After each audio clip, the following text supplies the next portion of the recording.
السلام علیکم ورحمۃ اللہ وبرکاتہ ہند کو اسلامی و دینی چینل ہوتا تستی زندگی وچ روزانہ پیش آنے والے مسائل کے پھر اسی حاضر تھے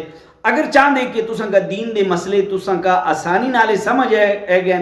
تے ویڈیو کا آخر تک دے ہیں۔ آج دا مسئلہ ہے کہ اگر تسیں وضو دی نیت نہ کیتی لیکن تسیں ہاتھ بھی تو چھوڑے،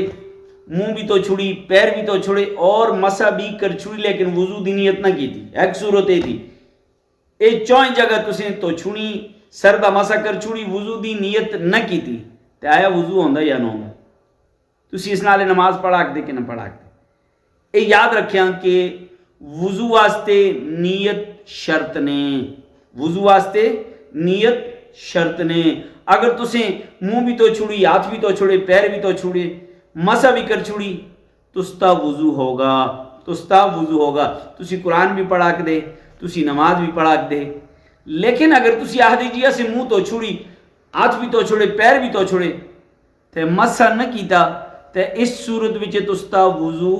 مکمل نے کی، تساں کو فرض رہے گا مسے والا، مسا والا جڑا ہے وہ فرض رہے گا۔ دوسری صورت اے تھی کہ تساں کا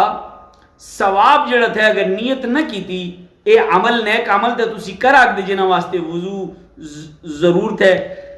لیکن تساں کا ثواب بچے، تستے ثواب بچے کمی ہے گلی، تستے